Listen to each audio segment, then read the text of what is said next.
Hey, what's going on, everybody? Chris here from Test and Speed Shop. Just want to give you a little update on what's been going on.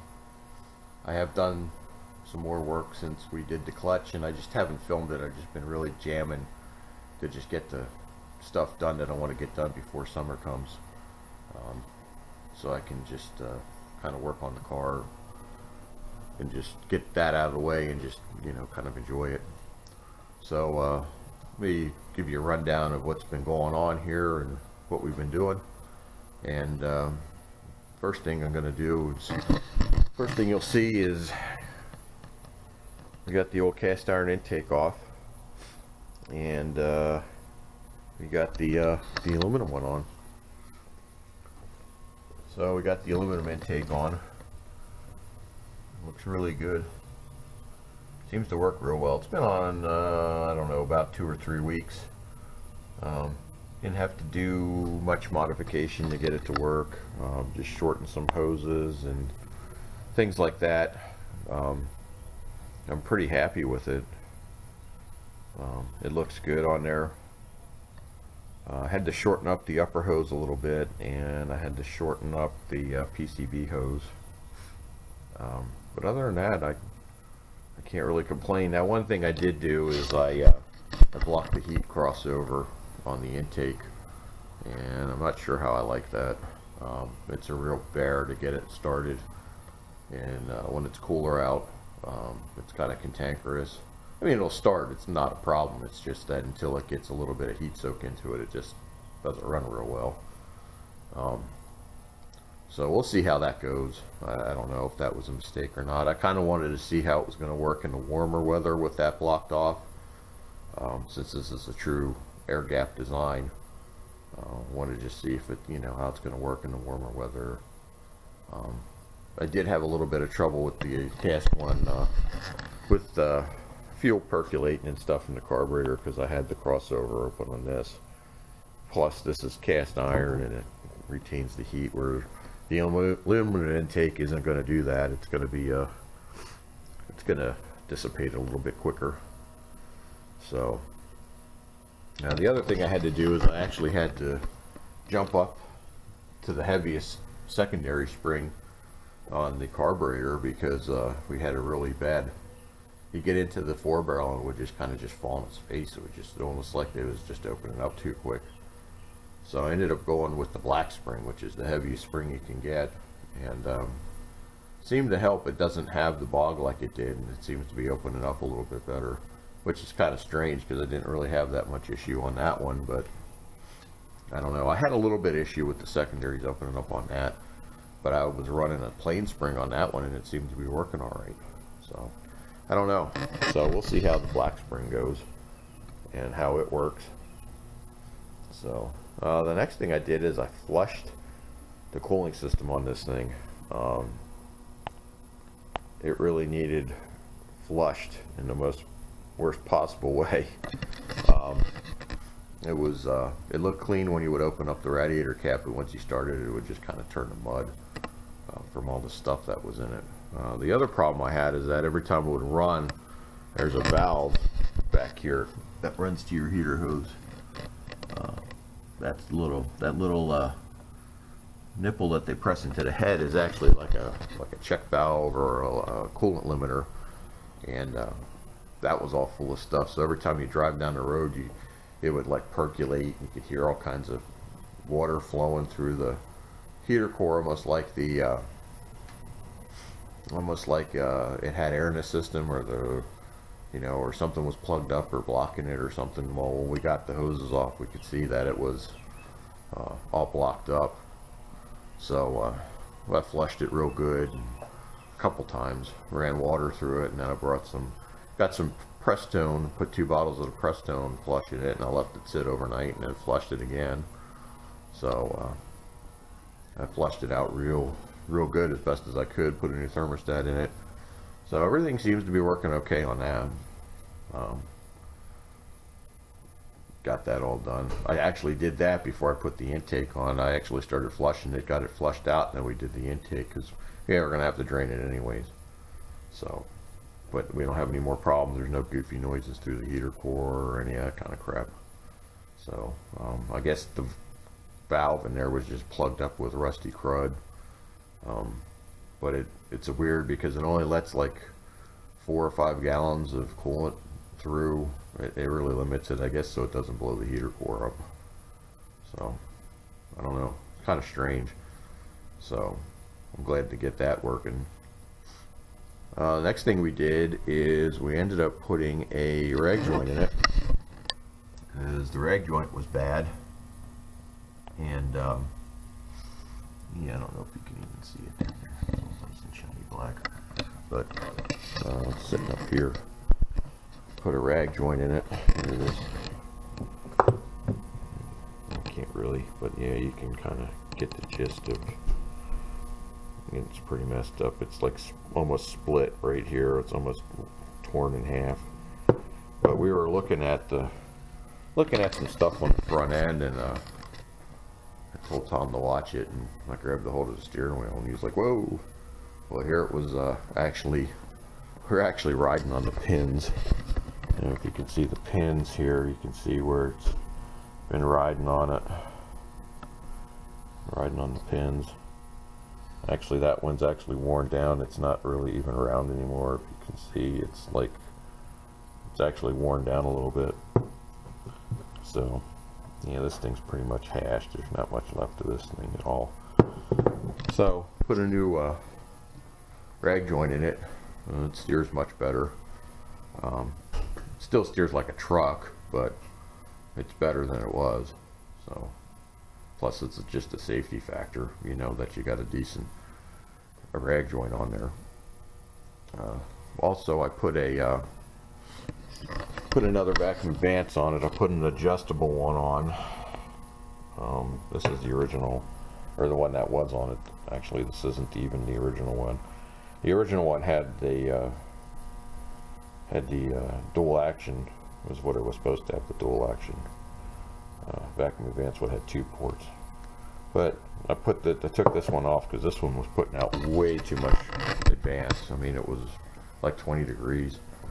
So I put an adjustable one on there, and I got it set to, it's probably putting out between 8 and 10 degrees of advancement. So that's working a lot better too. I ended up having to put new mufflers on it because I blew the mufflers out when I first started it after getting the intake on. I had the timing set too high, and I was trying to fill the bowls on the carburetor so it would start up, and the cap on my ketchup bottle was leaking all over the place when I was trying to fill it, and I must have loaded it up. Well, when I got it started, the fact that it was over advanced, way over advanced, and I got it running, and I heard all kinds of racket through the exhaust, and it must have just been exploding through there. And ended up splitting the seam on the one, and actually I bulged the other one, which was kind of amazing. So we ended up putting 2 new mufflers on it. This time I put Cherry Bomb turbo mufflers on it. They're the same size as the Thrushes I had on there. Those are little small compact ones. But yeah, I ended up having to put those on because the other one sounded horrible. I mean, they were just all blown out and screwed up. So did that. What else did we do? That's about it. About the only thing left that I want to do and get done on the car is I bought a new door hinge for it, because the driver's side door hinge is pretty beat. I got this all painted up and ready to put on. I just don't know when I'm going to get time to do it. This door hinge on this driver's door is just really bad. There's probably about a 1/4 inch of play when you lift up on it, and I'm almost afraid that it almost looks like that it might have gone through the bushing and started cutting into the actual door hinge itself. So I thought, well, I'll grab another door hinge, and just to be safe, just in case this one is junk and we can't do anything with it. So we'll see how that goes, but that's probably not going to happen for a little bit here. I'm hoping the aftermarket one fits, so that's a wait and see. We're going to end up I'm ended up taking this. We're going to take this down to Ocean City. I'm leaving Thursday, and we're heading down to Ocean City, Maryland for the cruise. I was going to take the Chevelle, and I was changing the oil in it the other day, and it had been dripping coolant on the floor over the winter. When I had been running it and driving it and stuff, and I didn't know what all the coolant was on the floor. So I ended up, when I was changing oil, I looked up and I saw that it was actually leaking coolant out of the weep hole on the water pump. And I was like, great. So I discovered that Thursday or Friday, and I just didn't have time to get a water pump order and get it put on and everything else. So we decided that we're just going to go ahead and take the Firebird down. So it's going to be its maiden voyage. This is going to be probably the furthest it's gone. I've taken it to Hagerstown, Maryland and back, and I've taken it other places and back. So, I mean, I don't think I'm going to have any problems with it, but we'll see. I think it'll be fine. I want to kind of shake it down a little bit, take it on a trip, because I want to take it to the Firebird Trans Am Nationals in Dayton, Ohio at the end of August. And that's going to be a 6-hour drive. So we'll see how it goes. I think we should be fine. Clutch has been working good. It's running decent. So, but at least we had one of them ready to roll. Kind of sucks because I was kind of hoping to take the Chevelle down, but what are you going to do? So the other thing is I found a set of bumpers for it. Lady, actually about 12 houses down, her dad was selling them, and she had them on Facebook Marketplace, so I picked up a front bumper. That's it here. I got a little bit more polishing to do on it. It came out, there's no dents or anything. I mean, this is a pretty nice bumper. The chrome, it looks good. I mean, it looks aged. So I picked that up, and then I picked up a rear bumper too. So I got both of them. There's no dents in the rear bumper. The rear bumper looks real nice too. I think this might have been re-chromed, I'm not sure, but it cleaned up real good too. But it's nice and straight. So not sure when I'm going to get those on. They're probably going to look nicer than the whole car. But yeah, that's going to replace, the front one's going to replace this one here. That's all cattywampus and smashed, and this one here is right here in the center is all botched up, and the rear bumper is just a mess on this thing. The rear bumper's always bothered me because it was rear-ended multiple times. And you can't really see it well because I got the door closed, but if you look, you can see this is all smacked in here, and the other side's even worse yet. So the bumpers aren't in bad shape on this thing, it's just that they're just bent up. So that'll be a nice improvement whenever I get the energy to do that.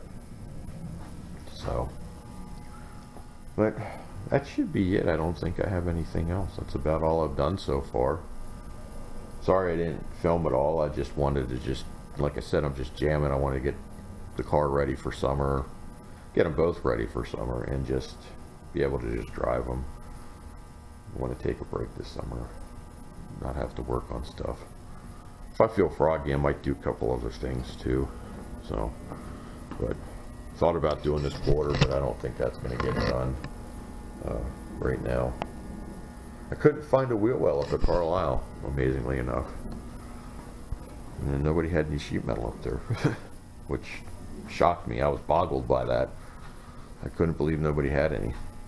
So, and I didn't pre-order it, and I just assumed that they would have, you know, there's always Camaro guys and Firebird places, especially Camaro places, that you would have thought would have had an outer wheel well, but nobody had anything, which I was just blown away by, and I don't understand, unless they're just that hard to get. I don't know.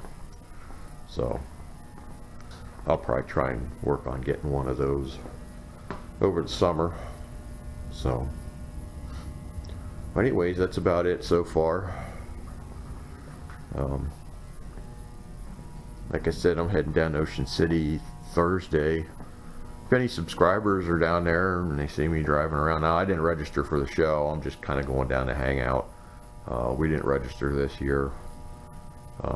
but we're just going to go down and just hang out at the beach and enjoy ourselves. And the whole place is a car show. So anybody's a subscriber or seen the videos or anything, just, you know, and you see me sitting somewhere, just stop and say hi and bullshit or whatever. So alright, that's it for this update. Just wanted to do a quick update, and I'll see you guys on the next project.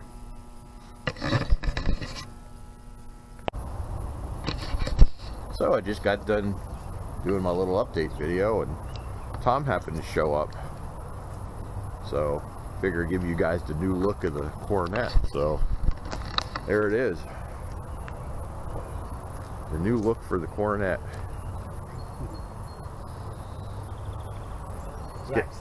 Black Steelies, getting that Super B look, or that 446 pack look. Well, it looks pretty good. Black wheels on it. I'm still getting used to it. It's a nice change though. It is a nice change. I really like it. It's pretty neat. Chrome lug nuts and everything. Looks pretty cool. I haven't had nobody hating yet. Top's still looking nice. Yeah. So all we need now is a 6-pack hood. Yeah, maybe when I get back I'll order a 6-pack. Yeah, flat black 6-pack hood. I may wait till Carlisle.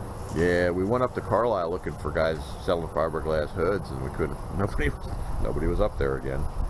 Yeah. Kind of like finding sheet metal for the Firebird. And those guys are always there. Yeah, I know. They're always up there. We didn't see them this time around. I don't know why we didn't see them, but they weren't up there. No. So I'm hoping that. But that's the new looky for the Coronet.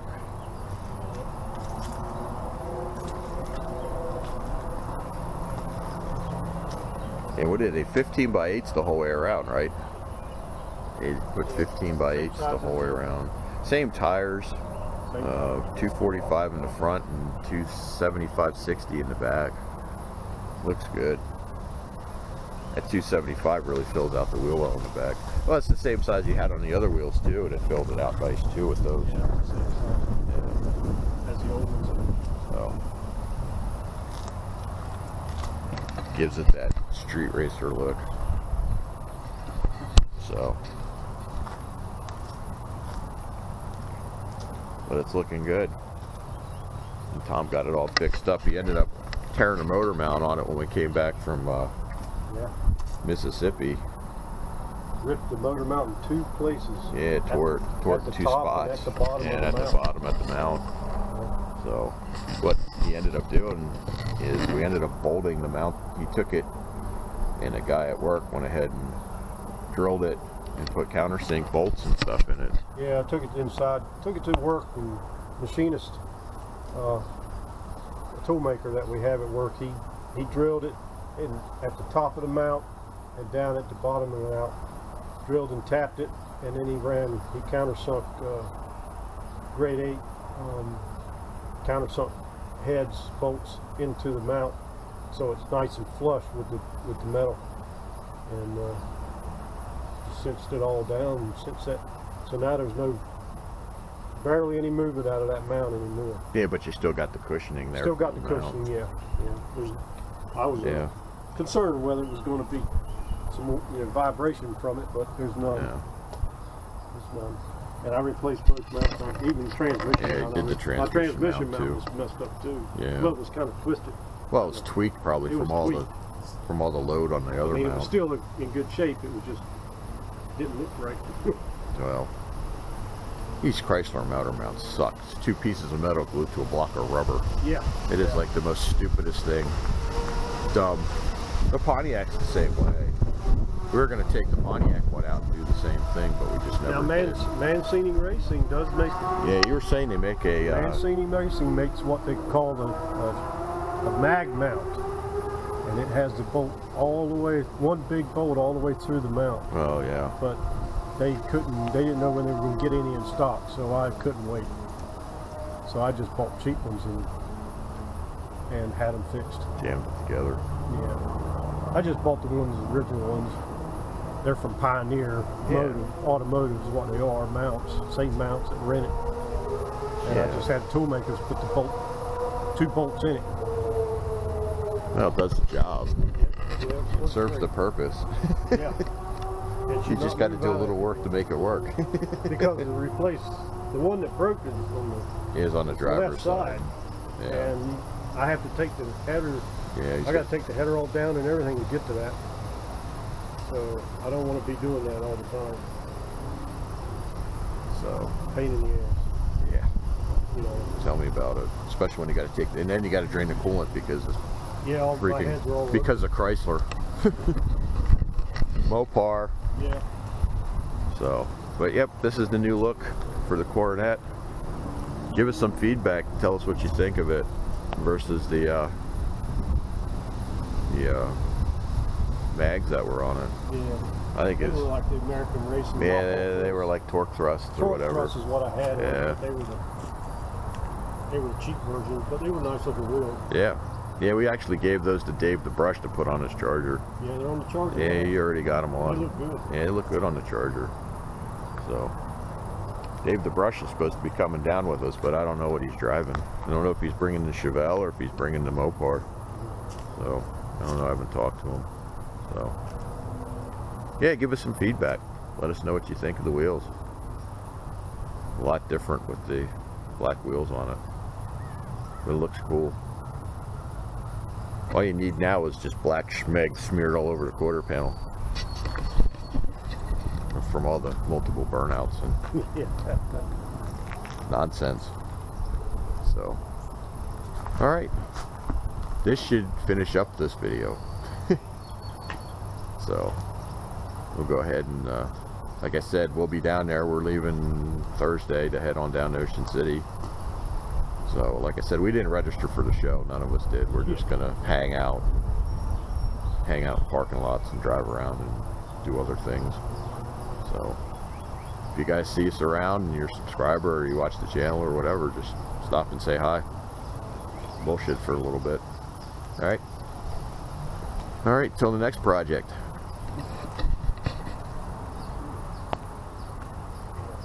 Water pump, Yeah, I hear ya. This hasn't gotten